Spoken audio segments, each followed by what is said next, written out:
सामाजिक न्याय मंच बिहार के साथियों का एक बार फिर से आभार कि आज उन्होंने फिर से किसान आंदोलन, किसानों के मसले पर बात करने के लिए मुझे आमंत्रित किया है। और आज का विषय किसानों के मसले पर बात करने का थोड़ा मुख्तलिफ है। सबसे पहले चूंकि जिस जगह मैं बैठा हूँ, मनुष्य होने के नाते सबसे प्राथमिक जिम्मेदारी मेरी ये है कि इसी दिल्ली में जहाँ बैठ कर के मैं आपसे बातचीत करने के लिए जुड़ा हूँ, यहाँ से चंद किलोमीटर के दूरी पर बमुश्किल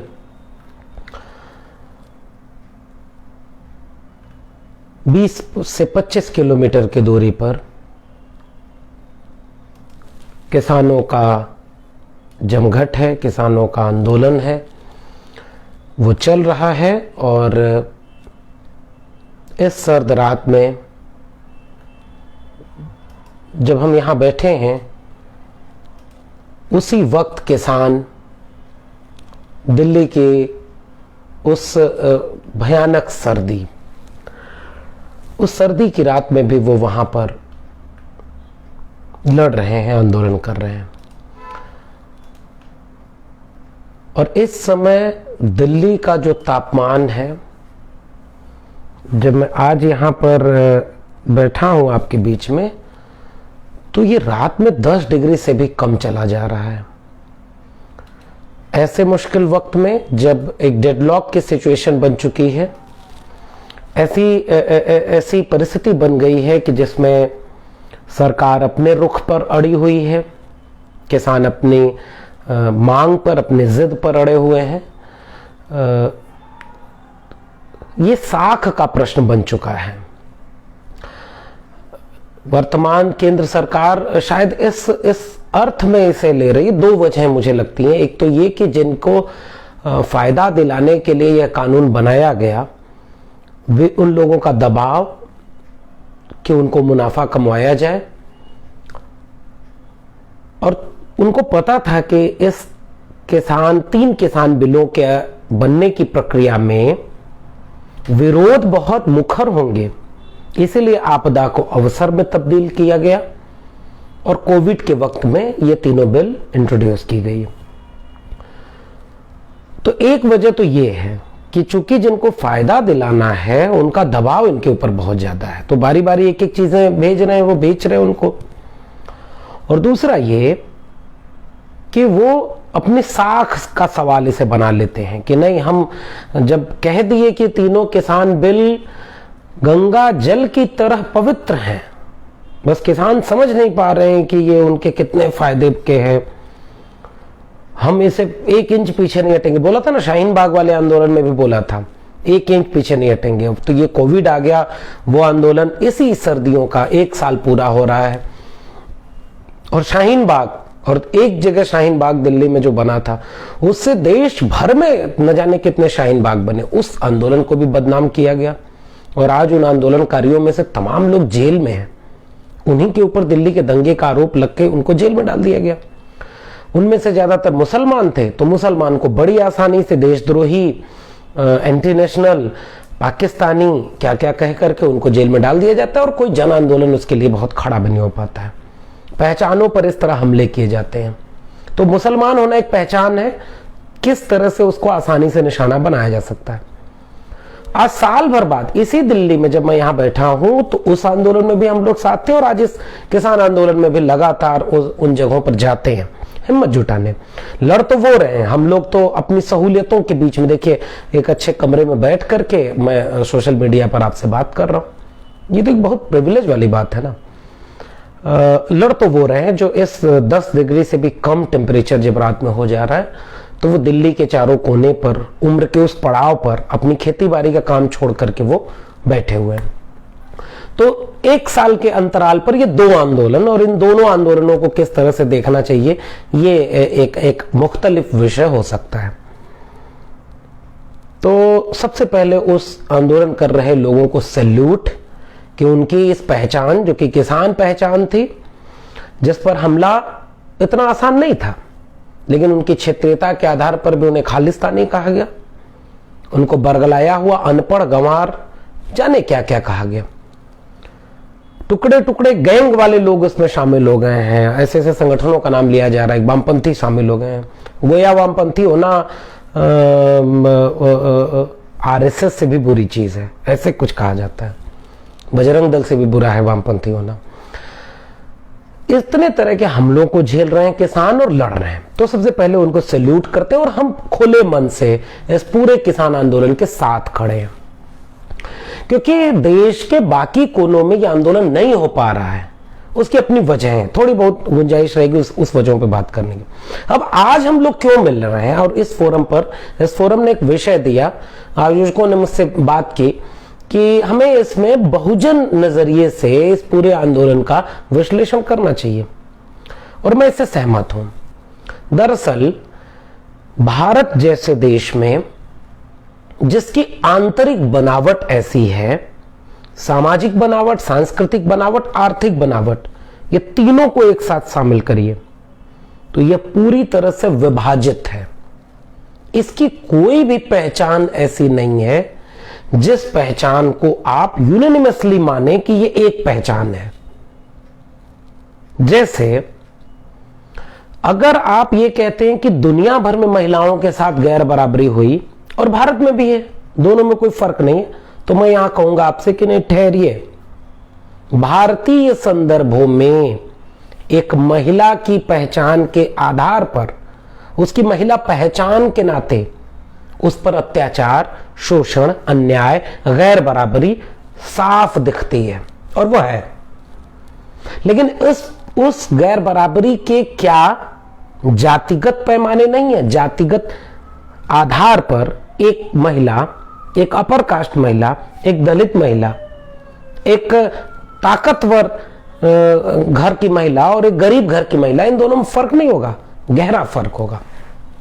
यानी जो पहचान है वो भले दुनिया भर में एक अलग तरह से एक रेखांकित, एक खांचे में देखी जाए, लेकिन पहचानों के भीतर जातिगत पैमाने, लैंगिक पैमाने और आर्थिक पैमाने तीनों आते हैं। तो किसान भी अपने आप में एक मुकम्मल पहचान नहीं है। किसान एक पहचान है, लेकिन उस किसानी के भीतर बहुत बारीक अंतर है, और उस अंतर को हमारी जिम्मेदारी है कि हम अपनी जो प्रिविलेज हमें मिला है, हम अच्छे कपड़े पहन करके एक अच्छे से रहने लायक घर में बैठकर सोशल मीडिया का इस्तेमाल कर रहे हैं और लोगों से संवाद कर रहे हैं, तो ये प्रिविलेज हमें है। देश के पता नहीं कितनी आबादी को ये प्रिविलेज मिला होगा, तो क्यों ना इस प्रिविलेज का इस्तेमाल इस रूप में किया जाए कि इस आंदोलन की भी थोड़ी पड़ताल की जाए। और वह पड़ताल इस रूप में आज हम लोग करने बैठे हैं कि बहुजन नजरिया, और जब मैं बहुजन कर रहा हूं तो बिल्कुल स्पष्ट शुरुआत में ही मैं फिर से इससे स्पष्ट कर देना चाहता हूं कि बहुजन का अर्थ इस देश के दलित, पिछड़े, आदिवासी, अल्पसंख्यक और महिला, इन पांचों पहचानों को मिला लीजिए, और उन पहचानों की जातिगत, आर्थिक और लैंगिक भेदभाव, ये पहचान और ये भेदभाव के पैमाने, और इनके आधार पर जब आप देखेंगे तो आप ये साफ पाएंगे कि इस देश में हर तरह की गैर बराबरी की वजह ये है, जातिगत, लैंगिक और आर्थिक। तो क्या हम इस आधार पर किसान आंदोलन का विश्लेषण कर सकते हैं कि नहीं? ये एक आज का विषय है, करना चाहिए, आपको भी करना चाहिए। अगर आपका भी कुछ नजरिया है तो आप अपने नजरियों को साझा करिए, मैं उसे भी शामिल करूंगा। मैं इस बातचीत को जब करने के लिए सोच रहा हूं तो मैं दो पक्ष देखता हूं। पहला पक्ष ये कि उन बहुजन नायक नायिकाओं का, जिन्हें राष्ट्र निर्माता नायक नायिका मैं कहता हूं, मैं उन्हें बहुजन नायक नायिका कहने से बचने की कोशिश करता हूं, क्योंकि बहुजन नायक नायिका या बहुजन विचारक या बहुजन चिंतक जैसा कोई टर्म नहीं होता। एक ब्राह्मण मनुष्यता का विद्वान हो सकता है, धरती का विशेषज्ञ हो सकता है, लेकिन एक बहुजन चिंतक ही रह जाता है। वो दलित चिंतक, ओबीसी चिंतक, महिला चिंतक, ये नहीं कि दलित के चीजों में उसके तमाम पैमाने नहीं आते। मुश्ताक अंसारी जी कह रहे हैं कि अल्पसंख्यक नहीं पसमानदा के, बिल्कुल ठीक बात है। अल्पसंख्यक में कुछ और धर्म भी शामिल हो जाते हैं। बाकी मैं तो इस बात पे एकदम सहमत हूं कि पसमानदा बहुजन वैचारिकी के भीतर सबसे मुखर आवाज है। तो वो बहुजन चिंतक कहने की बजाय हम उन्हें राष्ट्र निर्माता, राष्ट्र के निर्माण में विचारक, चिंतक, दार्शनिक मानते हैं। तो सबसे पहले क्यों ना बहुत संक्षेप में ये जान लें कि कौन से विचारकों ने क्या कहा था किसानी के सवाल पर। ये पहला हिस्सा रहेगा। और दूसरा हिस्सा ये रहेगा कि आज वो किसान आंदोलन जो चल रहा है उसको साथ हम उसके साथ खड़े हैं। जिस दौर में लव जिहाद और ट्रिपल तलाक और उसके बाद कश्मीर, पाकिस्तान, हिंदू मुस्लिम धर्म, मंदिर मस्जिद, ये मुद्दे हों, उस दौर में इससे अच्छी खूबसूरत बात क्या होगी कि किसानी एक मुद्दा बन गई हो बहस का। उनकी आत्महत्या जब उनके लिए देश के लिए कोई खबर नहीं बनी तो उन्होंने अपनी ताकत जुटाई और लड़ रहे हैं। उनमें उन्हें हमेशा सैल्यूट रहेगा कि वो असल मुद्दा है, बात होनी चाहिए। दूसरे मुद्दे में लेकिन बात करेंगे कि किसानी के कितने भीतरी शेड्स हैं। क्या एक दलित, एक आदिवासी, एक पिछड़ा, एक गांव की महिला, उनके लिए किसानी के क्या सवाल हैं? उनकी जगहों पर खड़े होकर के जब हम उनके हित अहित की बात सोचेंगे तब हम देखेंगे कि कैसे वो सवाल कहां खड़े हैं। आज मैं 4-5 लोगों का जिक्र करूंगा। सबसे पहले पहला हिस्सा जो है जिसमें मैं बहुजन विचारकों पर, राष्ट्र निर्माता बहुजन विचारकों पर संदर्भ लेना चाहता हूं। पहला संदर्भ बिरसा मुंडा का, प्रतीकात्मक रूप से ले रहा हूं, बातें बहुत लंबी है, संकेत रूप में मैं कुछ नाम। बिरसा मुंडा, ज्योतिबा फूले, सावित्रीबाई फूले। तीसरा जिक्र होगा पेरियार का, चौथा जिक्र डॉक्टर अंबेडकर का और पांचवा जिक्र डॉक्टर राम मनोहर लोहिया का। और भी बहुत लोग हैं जिन पर बातें हो सकती हैं और होनी चाहिए, लेकिन मैं बहुत संक्षेप में इन 5 लोगों का जिक्र करूंगा कि इनके नजरिए क्या थे और बहुत जल्दी फिर आज के हालात पर आऊंगा। 1882 में इंडियन फॉरेस्ट एक्ट बना था अंग्रेजों का और उस समय आदिवासियों को जंगल के अधिकार से वंचित कर दिया गया था और अंग्रेज सरकार व्यवस्था थोपने लगी थी और जमींदारी व्यवस्था लागू करके आदिवासियों के गांव जहां वो सामूहिक खेती करते थे उन गांवों को जमींदारों और उनके जो मीडियोकर्स हैं, दलाल थे, उनमें बांटकर राजस्व की नई व्यवस्था लागू कर दी। और इसके विरोध में बिरसा मुंडा ने एक बड़ा आंदोलन खड़ा किया। बिरसा मुंडा लंबे वक्त से आदिवासियों के बीच काम करते चले आ रहे थे और उस जमाने में एक बड़ा आंदोलन था और 6 अगस्त 1895 को बिरसा मुंडा ने अंग्रेजों की लागू की गई जमींदारी व्यवस्था और राजस्व व्यवस्था के खिलाफ वहां पर एक आंदोलन खड़ा किया। तो मेरा पहला प्रस्ताव यह रहेगा कि बिरसा मुंडा यानी जल जंगल जमीन का वो हिस्सेदारी का सवाल कि जमीन किसकी हो, जमीन किसकी होनी चाहिए, जमीन पर राजस्व, जमीन पर फसल का दाम, मालिकाना हक, इसके सवालों को अगर हम आज भी एड्रेस करते हैं तो हमें आदिवासी सवालों, आदिवासी संघर्षों को सबसे पहले याद करना होगा। और उसमें बिरसा मुंडा और बाद में जयपाल सिंह मुंडा एक बड़ा नाम आते हैं, और भी लोग हैं। और जयपाल सिंह मुंडा ने किस तरह से कहा कि हम वो लोग हैं जिनके पुरखों ने इस धरती को रहने लायक बनाया, हम सिंधु घाटी सभ्यता के वारिस हैं और हमें फिर मैदानी इलाकों में कैसे बिखेर दिया गया और आज हम अपने हकूकों के लिए तरस रहे हैं। हमसे आपको लोकतंत्र सीखना चाहिए। जयपाल सिंह मुंडा का बहुत शानदार कोटेशन है। तो बिरसा मुंडा का वो पूरा संघर्ष 1895 से लेकर के तकरीबन 1900 तक का वो संघर्ष इस बात का था कि जमीन पर मालिकाना हक किसका हो, जमीन से जो कर वसूल कर रहे राजस्व की नई व्यवस्था है उसके खिलाफ खड़ा होना, जमींदारी प्रथा के खिलाफ खड़ा होना।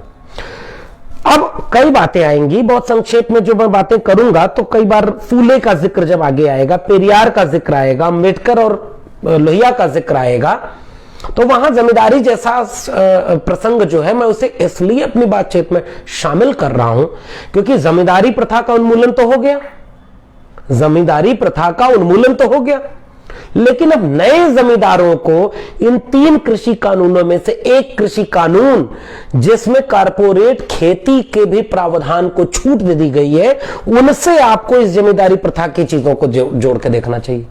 तो जिसके लिए बिरसा मुंडा लड़े, जिसके लिए पेरियार बार बार जमींदारी प्रथा के खिलाफ लिख रहे हैं, ज्योतिबा फुले किसान का कोड़ा लिख रहे हैं, लोहिया अपने आजादी के पहले के दौर में जितने किसान आंदोलनों में शामिल रहे हैं, लोहिया लगातार इसके चौखंबा व्यवस्था की बात जब करते हैं तो कैसे वो कहते हैं कि जो जोतेगा जमीन उसकी होगी। आ रहे हैं इस पे, तो जमींदारी प्रथा वाली बात पर जोर देना चाहिए क्योंकि आज अब एक नए जमींदार इस पूरी खेती की व्यवस्था में लाए जा रहे हैं, जिनके लिए इन 3 कृषि कानूनों में से एक कृषि कानून कारपोरेट फार्मिंग, कारपोरेट खेती के प्रावधान को लेकर आया है। तो ये बिरसा मुंडा का जिक्र हुआ। ज्योतिबा फूले का जिक्र बहुत अहम बन जाता है क्योंकि ज्योतिबा फूले को, अब देखिए ना, देश की विडंबना क्या है, ज्योतिबा फूले को आप याद किसके लिए करते हैं? आप अपने टेस्ट करिए ना, आप अपने स्कूल में अपने दोस्तों से बात करिए, अपने टीचर से सवाल पूछिए, किसी सामाजिक कार्यकर्ता से सवाल पूछिए, वो अपने संघर्षों में कब ज्योतिबा फूले को याद करता है? जब जाति पर बात करनी होती है। कब वो अम्बेडकर पर बात करता है? जब जाति पर बात करनी है। लोहिया तक को जातिवादी बना दिया। बिरसा पर तो बात तब होगी जब केवल आदिवासी की बात होगी। क्या किसानों के सवालों पर बात करते हुए किसान का कोड़ा जो 1872 में लिखा था ज्योतिबा फूले ने, क्या उसका जिक्र बिल्कुल नहीं हो सकता? क्या वो बिल्कुल इर्रिलेवेंट टेक्स्ट है? इस पे पढ़ना चाहिए। वक्त कम है, मैं संकेत कर रहा हूं, आप इसमें विस्तार से पढ़िए। किसान का कोड़ा क्या कहते हैं?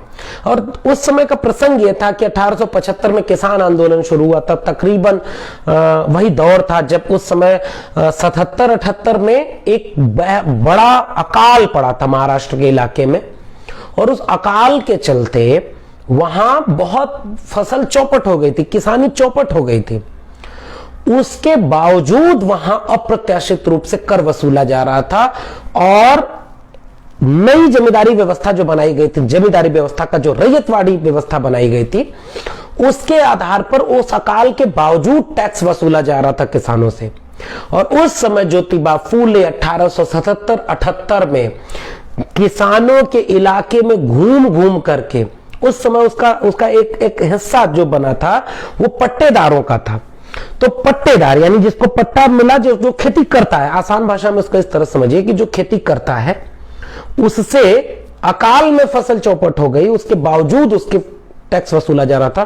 तो एक लंबा संघर्ष ज्योतिबा फूले का किसानों को लेकर है, और उस पर फिर किसान का कोड़ा लिखते हैं। और किसान का कोड़ा 4 अध्याय, बहुत महत्वपूर्ण, विस्तृत रूप से 4 खंडों में बांटकर वो लिखा जा रहा है, और वहां वो विस्तार में ज्योतिबा फूले जो बात कहते हैं वही बात कुछ पेरियार के यहां पे मिलती है, इसलिए दोनों को जोड़कर मैं कुछ बातें कहूंगा। किसान के ऊपर जो कोड़े पड़ते हैं, किसान के ऊपर कोड़े किस चीज के हैं? तो ज्योतिबा फूले जो बात कहते हैं उसे पेरियार और विस्तार में ले जाते हैं।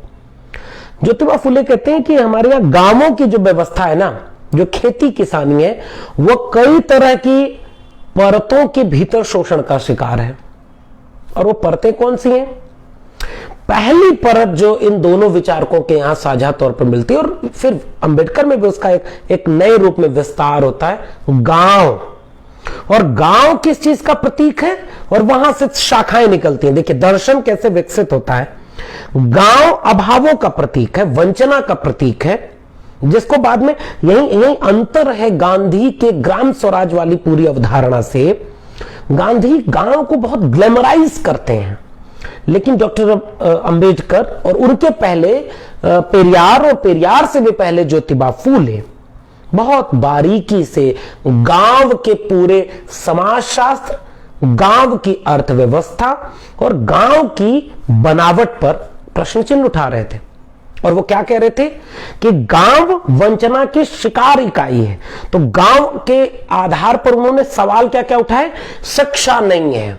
किसान का कोड़ा की शुरुआत में वही वाक्य है जो शायद आपने सुना होगा, विद्या बिना मति गई, मति बिना नीति गई, नीति बिना धन गया। मैं अगर गलत कोट कर रहा हूं तो आप उसे ठीक से पढ़ लीजिएगा, मुझे याद नहीं है, लेकिन कोटेशन आपको याद होगा कि एक अविद्या ने कितने तरह के अभाव पैदा किए। और तब वो कहते हैं कि किसानों को अशिक्षित रखना एक गहरी साजिश है। और यही बात पेरियार 31 अक्टूबर 1944 को ग्राम्य अधिकारी प्रशिक्षण स्कूल इरोड में, दक्षिण के एक जगह है इरोड, वहां किसान और ग्रामीण विकास के संबंध में अपने एक वार्षिकोत्सव में भाषण देते हुए यही बात पेरियार कह रहे हैं। और पेरियार भी उसके पूरे ढांचे को इलोबरेट करते हैं कि किसानी क्यों चौपट होती जा रही है। और उनमें भी पेरियार और फूले एक जगह पर कॉमन है, और वो जगह यह है कि इस देश में दलितों, पिछड़ों, आदिवासियों के पास, महिलाओं के पास जमीन का मालिकाना हक नहीं है।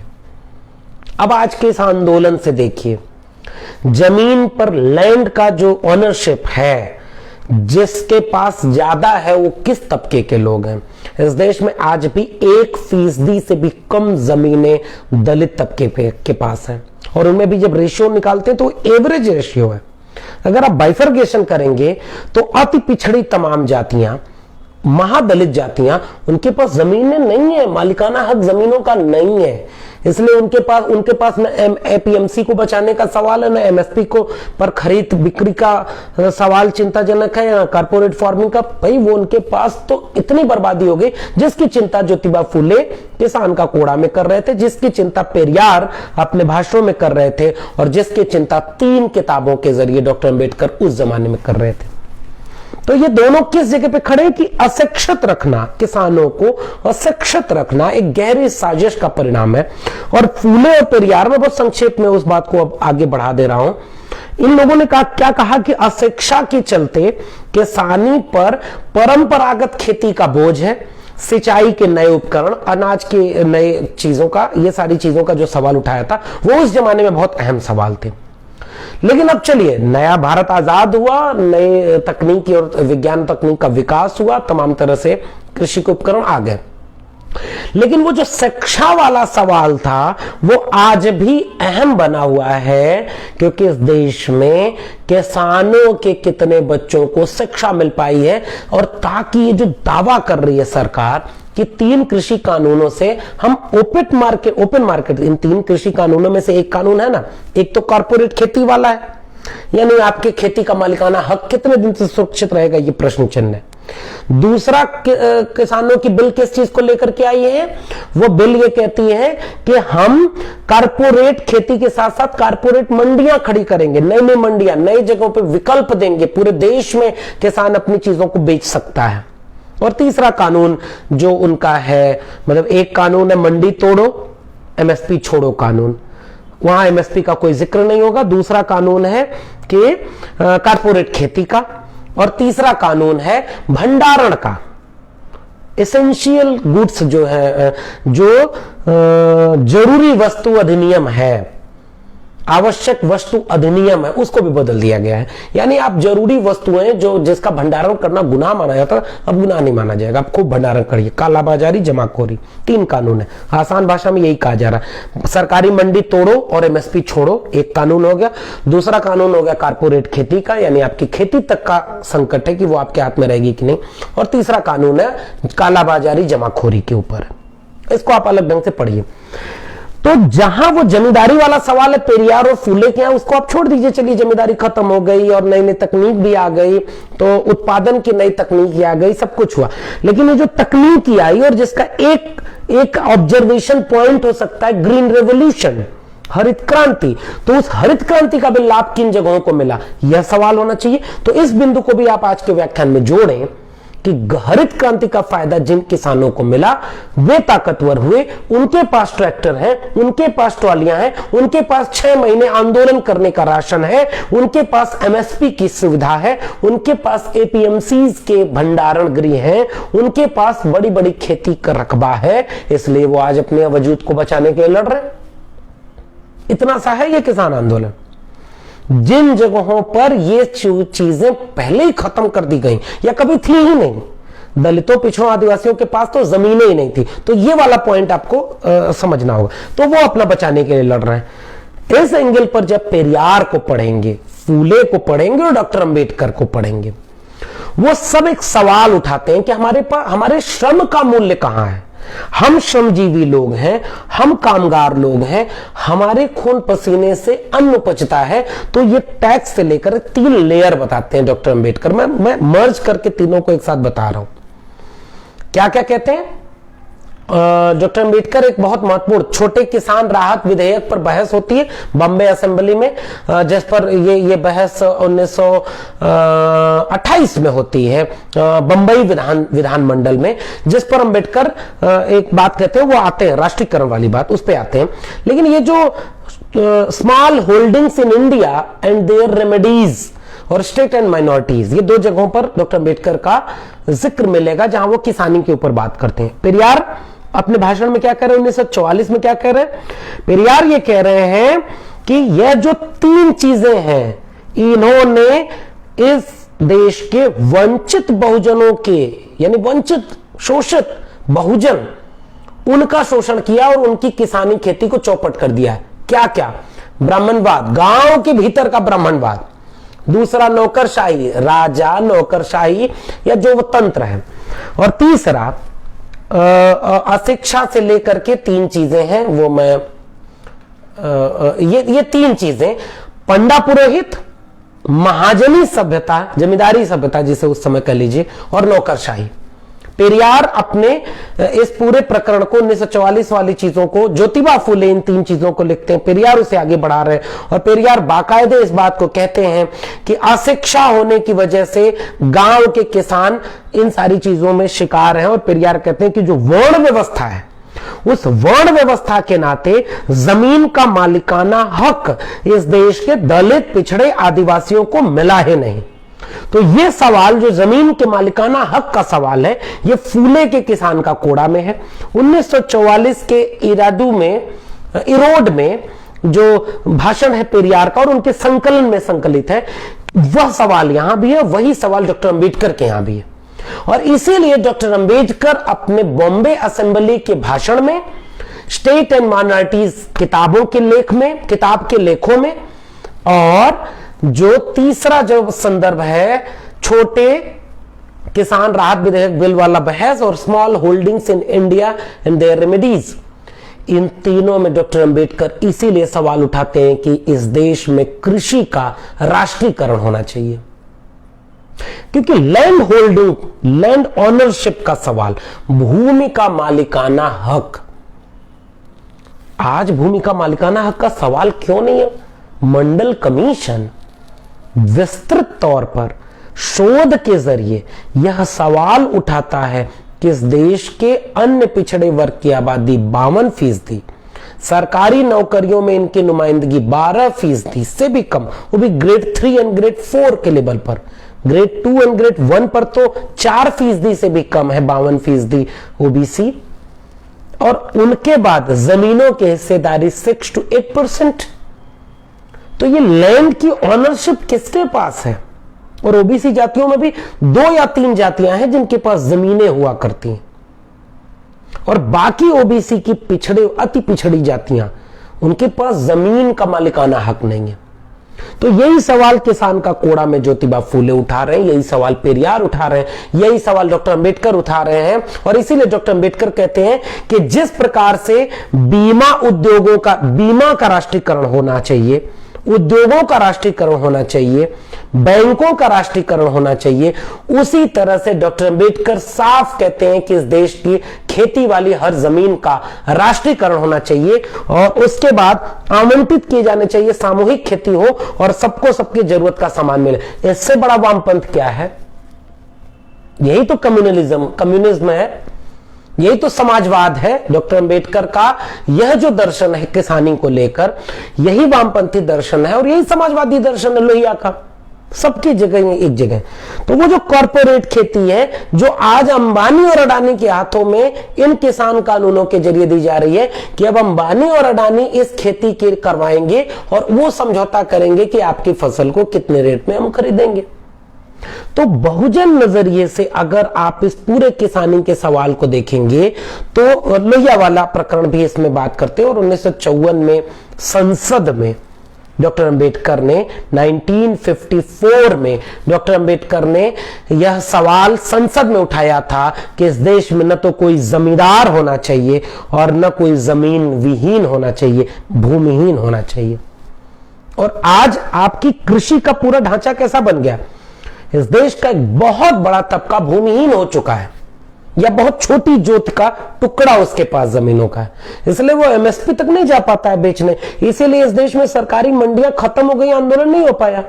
जहां सरकारी मंडियां बची हैं, जहां एमएसपी पर खरीद होती है, जहां एपीएमसी बची हैं, वहां के लोग लड़ रहे हैं।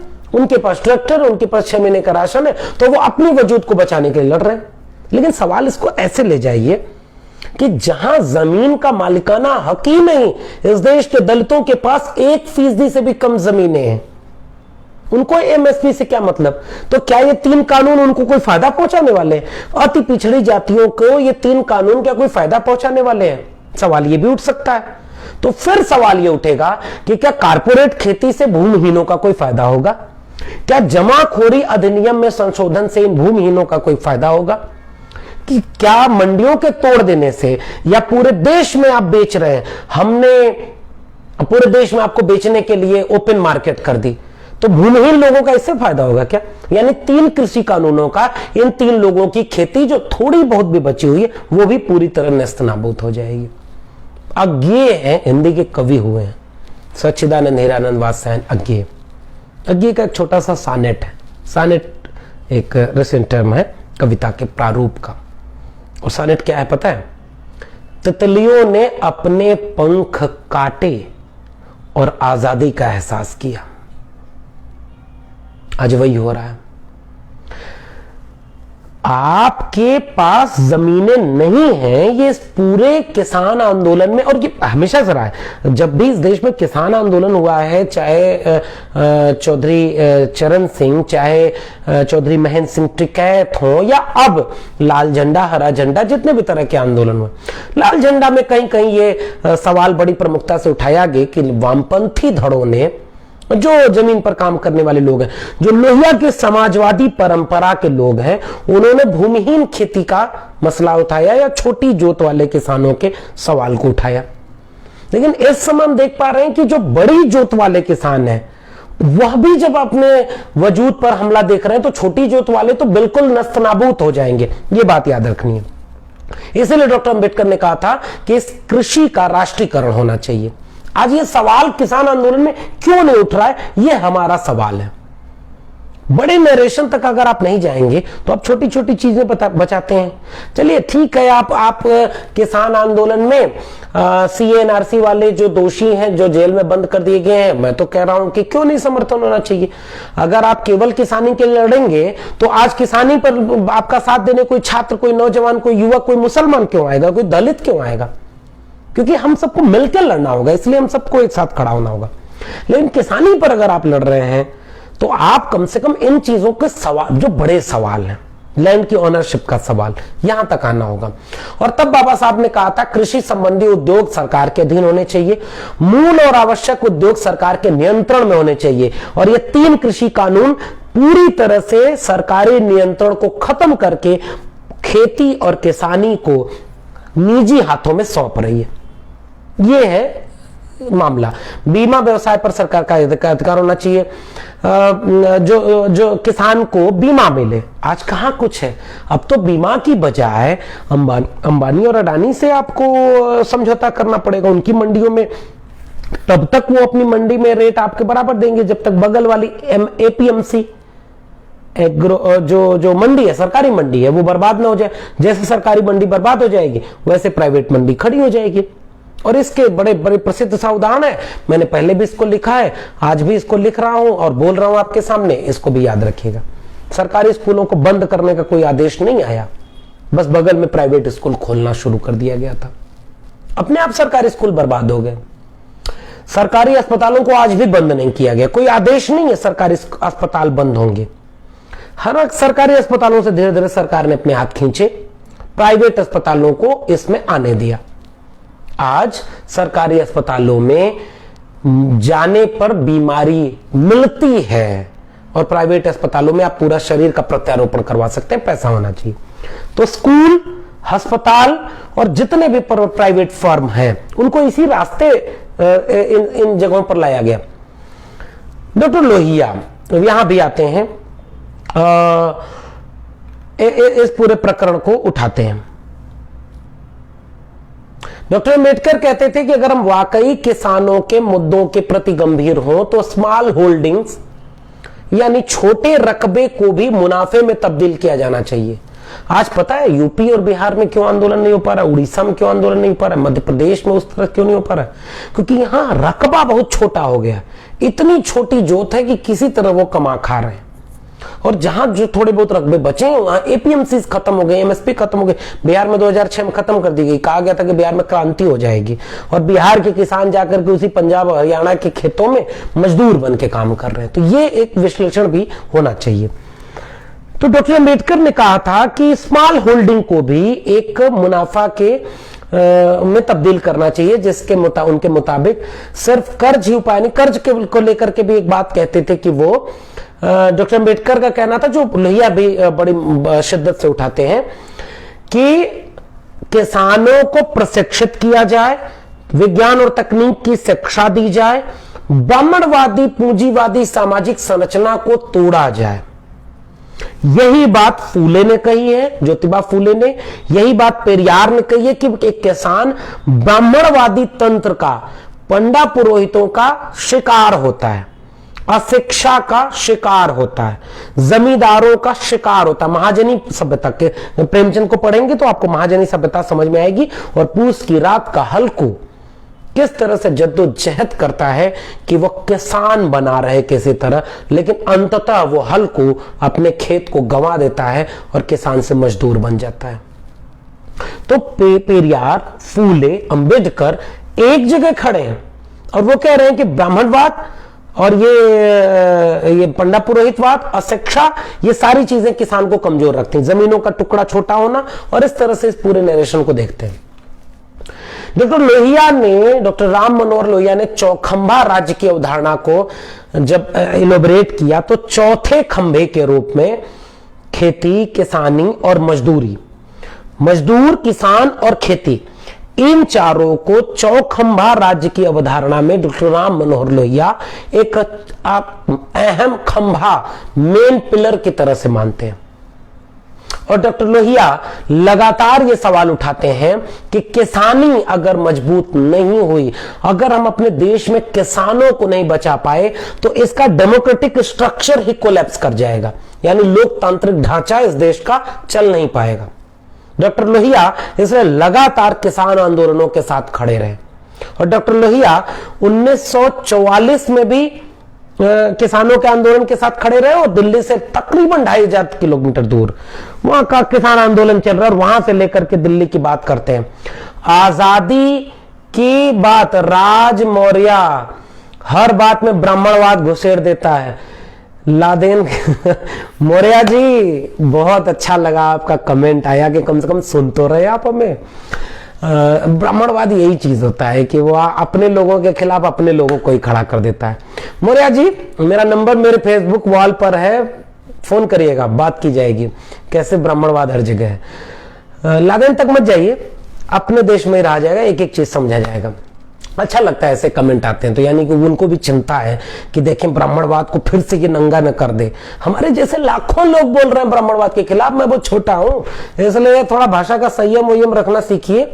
यही बताया था फूले, पेरियार, अम्बेडकर सबने कहा कि शिक्षा के बिना किस तरह से सब कुछ बर्बाद हो जाता है। एक शिक्षा अगर ढंग से मिली होती तो तो ये भाषा नहीं होती, थोड़ा सा पढ़ लेते। अरे ब्राह्मणवाद ने सब कुछ बर्बाद किया है, 1000 बार बोलूंगा ये बात। और इसका रेफरेंस है, किसानी तक को चौपट करने के पीछे ब्राह्मणवाद का रेफरेंस है। लोहिया खुद सवर्ण तबके से आते थे, बावजूद उसके ब्राह्मणवाद के मुखालफत करते थे। इसलिए इस बात को समझने की जरूरत है। उन्होंने कहा, लोहिया ने कहा कि जब ये देश आजाद हो जाए तो इस देश की चुनी हुई सरकार को सबसे पहला काम इस देश की खेती किसानी को बचाने के लिए करना चाहिए और प्रभावी तरीके से इस देश में भूमि सुधार लागू किया जाना चाहिए। डॉक्टर राम मनोहर लोहिया, तो फूले, पेरियार और अंबेडकर और लोहिया, ये चारों एक जगह खड़े हैं, लैंड रिफॉर्म। जब तक लैंड रिफॉर्म नहीं होगा तब तक तो ये सारी चीजें नहीं हो पाएंगी।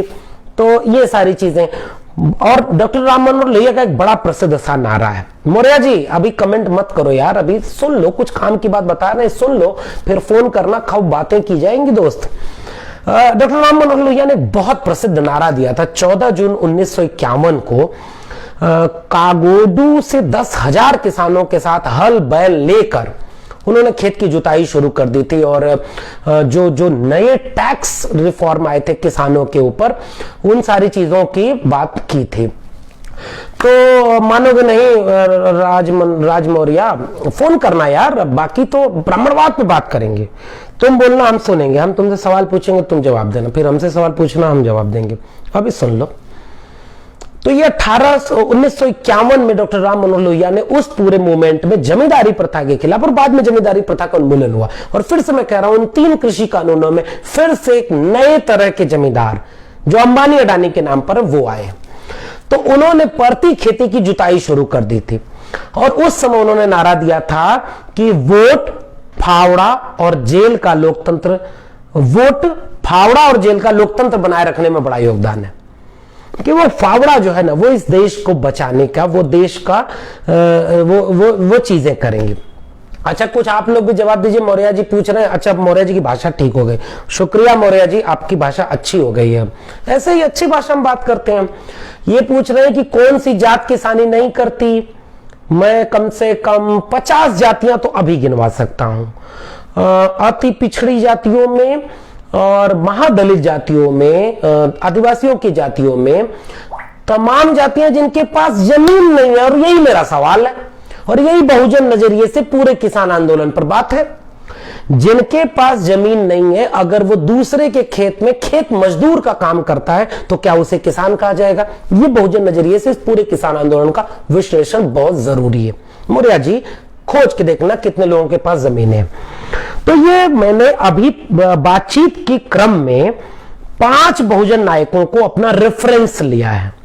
बिरसा मुंडा को इसलिए लिया है कि वो जो जमींदारी प्रथा और राजस्व व्यवस्था, इनको लेकर के 1882 में, और उस एक्ट का नाम फिर से मैं रिपीट करता हूं, वो एक्ट है इंडियन फॉरेस्ट एक्ट, और उसके जरिए लैंड ऑनरशिप यानी जमीन के मालिकाना हक की बात, और दूसरा जो लैंड पर खेती वाली जमीन हो या जो आदिवासियों की अपनी जमीन है उस पे जो राजस्व लगेगा, इन दोनों के ऊपर अंग्रेजों ने जो अपनी नीति आरोपित की थी, इसके खिलाफ बिरसा मुंडा का पूरा विद्रोह सामने आया था कि यह जमीन हमारी है, इसलिए हम इस पे कोई टैक्स नहीं देंगे और इसकी ऑनरशिप हमारी है, न कि किसी जमींदार की, किसी साहूकार की या अंग्रेज की।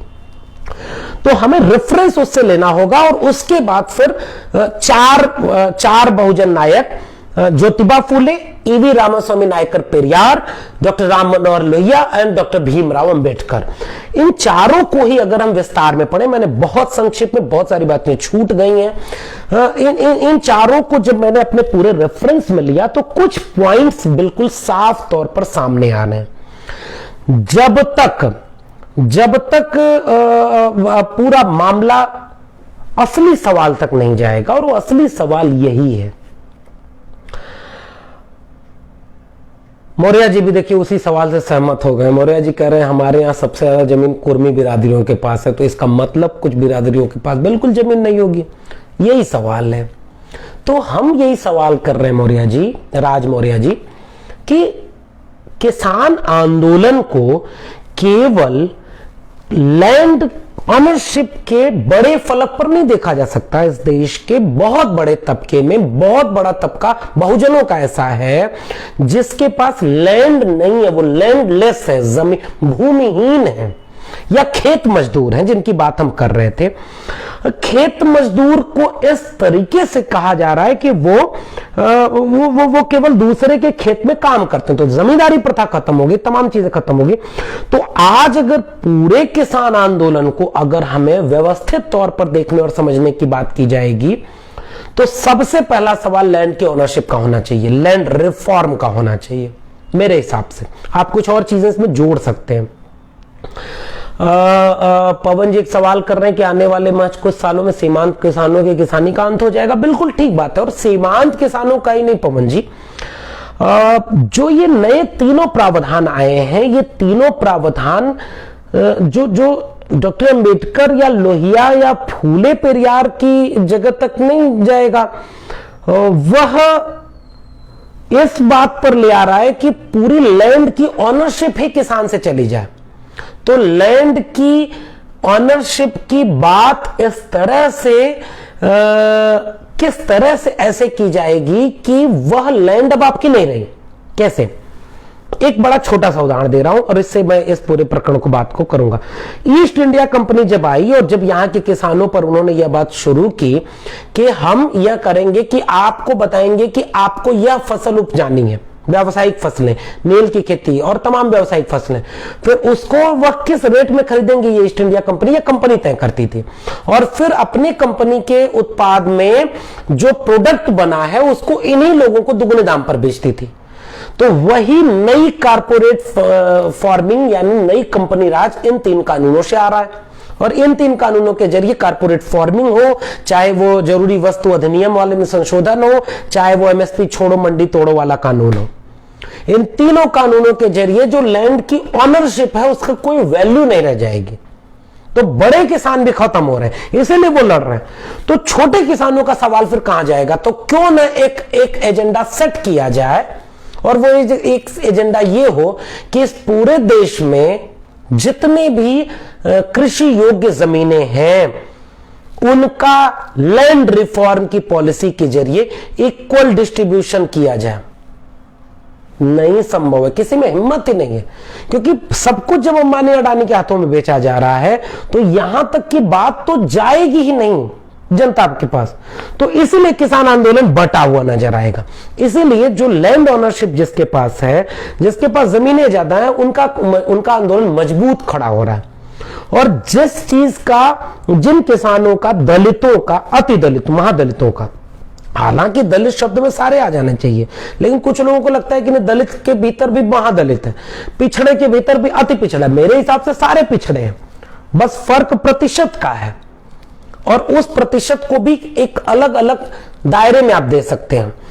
तो इस पूरे बहुजन तबके के पास जमीनें नहीं है। दूसरा, जो 5 बहुजन नायकों ने कहा, राष्ट्र निर्माता बहुजन नायकों ने, कि उन जमीनों के न होने के साथ अशिक्षा और बेकारी, तो छोटी जोत का होना, रकबे का छोटा होना, अशिक्षा होना, और अशिक्षा के जरिए जो नई सूचना और तकनीक का विकास है, इन चीजों का इस्तेमाल न कर पाना, और उसके साथ साथ उन जगहों पर जो फ्यूडल स्ट्रक्चर है सोसाइटी का, जो ब्राह्मणवाद है, सोसाइटी का जो ब्राह्मणवाद है, वह ब्राह्मणवाद अपने इलाके में मंडी का मुखिया, मंडी का चेयरमैन, मंडी का आड़तिया, मंडी का मीडियाकर, सब कुछ किन जातियों के लोगों के पास होता है? यह ब्राह्मणवाद है। एक गांव में आढ़तियों से लेकर के मीडियाकर जो गांव से फसलें खरीद करके बड़े जामों में मंडी में बेचते हैं, वो किस जाति के लोग हैं? तो ये तो सीधा सीधा ब्राह्मणवाद है। न दिखे तो फिर आपके देखने के नजरिए को सलाम। मुझे लगता है कि आज जरूरत इस बात की है कि इस नजरिए से, इस पूरे एंगल से, इस पूरे किसान आंदोलन को देखने की जरूरत है। किसान आंदोलन में एक सवाल जो बहुत कमजोर रह जाता है, वह कमजोर सवाल महिलाओं के श्रम का है। और महिलाओं को चूंकि हम बहुजन खांचे में रखते हैं, हमारे बहुजन वैचारिकी का जो दायरा है, उसमें दलित, पिछड़े, आदिवासी, पसमानदा, अल्पसंख्यक, उनके साथ महिला सबसे बड़ा है वो तबका जिसके श्रम का शोषण सबसे ज्यादा है।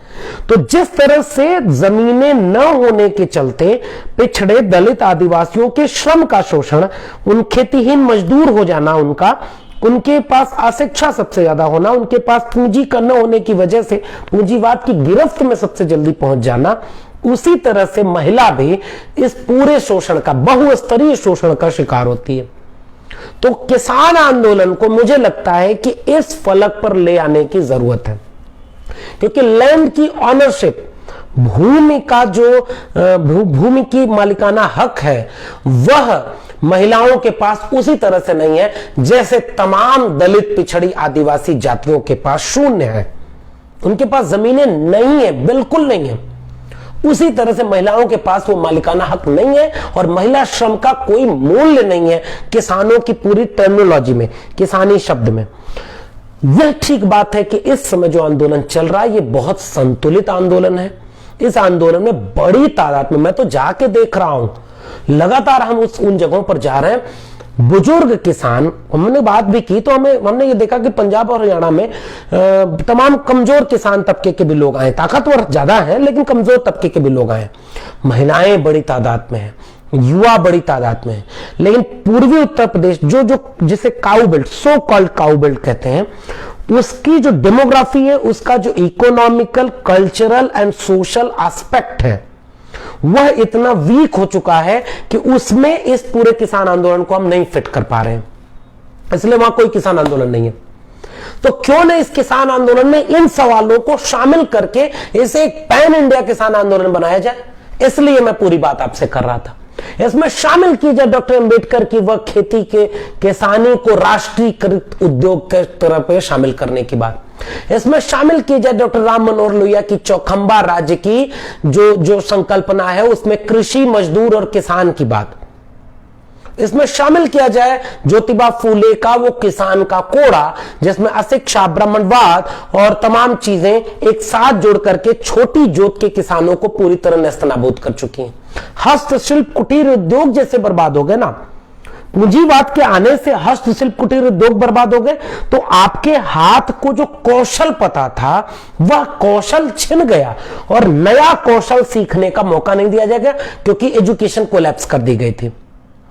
इसी तरह से जमीनें छीन ली गई इन इलाकों में, जमीनें कम हैं, बहुत थोड़ी हैं, कई जातियों में नहीं है और कौशल नहीं है, इसलिए वहां की किसानी चौपट हो चुकी है। तो अगर हम किसानी के आंदोलन में इन सवालों को शामिल कर लें तो मुझे लगता है कि हम एक अखिल भारतीय आंदोलन खड़ा करने के मुहाने पर खड़े हैं। तो वर्तमान में जो किसान आंदोलन चल रहा है, हम उसको सैल्यूट करते हुए इन सवालों को, लैंड की ऑनरशिप के सवाल को, सिंचाई, मजदूरी से लेकर के, अब जैसे कि उत्तर प्रदेश में कि गन्ना, मौर्य जी कह रहे थे, मौर्य जी बहुत दिलचस्प आदमी है, वो कह रहे थे गन्ना किसान भुगतान नहीं हो रहा। तमाम बातें जिस पर आपको लेख पढ़ने को मिलेगा, तमाम चीजें मिलेंगी। जो स्वामीनाथन कमेटी की रिपोर्ट है, उपज का 1.5 गुना मुनाफा देना और तमाम चीजें, इस पर विस्तार में बातें हो रही है, इसलिए मैं उस पर बहुत नहीं बातें कर रहा हूं। लेकिन वहां तक के सवाल इन पूर्वी उत्तर प्रदेश और तमाम चीजों में ये नहीं जा पाए, तो इसलिए वहां पर चीजें नहीं आई। कुटीर उद्योग कैसे बर्बाद हो गए? ब्राह्मणवाद से बर्बाद हो गए मौर्य जी। बस सीधा सा सवाल है, ब्राह्मणवाद पूंजीवाद का गठजोड़। इस देश में जितने भी तरह के श्रमजीवी, कामगार, वंचितों, शोषितों की बर्बादी हुई है 90 के बाद, खास तौर पर वो 2 वाद से हुई है, ब्राह्मणवाद, पूंजीवाद। और इन 2 चीजों ने उन सारी कामगार, श्रमजीवी, श्रमशील जातियों के हाथ से उनके पेशे को खत्म किया और उनके पास दूसरी स्किल नहीं सीखने का मौका दिया, और इसलिए सारा चीजें खत्म हो गई। और आज बहुजन इतना वंचना का शिकार हो गया है कि अब वो उसको ब्राह्मणवाद समझ में ही नहीं आता, खुद बहुजन होकर के भी। तो मुझे लगता है कि मैंने तमाम बातें साझा की। मुझे नहीं पता कि आपके काम की कितनी बातें होंगी, लेकिन मैंने कोशिश की। एक मुश्किल विषय था मेरे लिए, इस पर बोलना बहुत मुश्किल था, लेकिन मैं उम्मीद करता हूं कि बिरसा, पेरियार, फूले, अंबेडकर और लोहिया, इनके जरिए हम कुछ अगर इन सवालों पर विचार करें तो मुझे लगता है हम एक वाकई एक अहम सवाल पर, बहुजन नजरिए से किसान आंदोलन के सवाल पर बात करेंगे और इसे चंद अमीर ताकतवर जमीन वाले किसानों के आंदोलन से आगे बढ़ा करके इसके हर एक किसान आंदोलन की बात कर लेंगे। मुझे लगता है कि बहुत शुक्रिया, आप मेरी बातें पूरी हो गई हैं।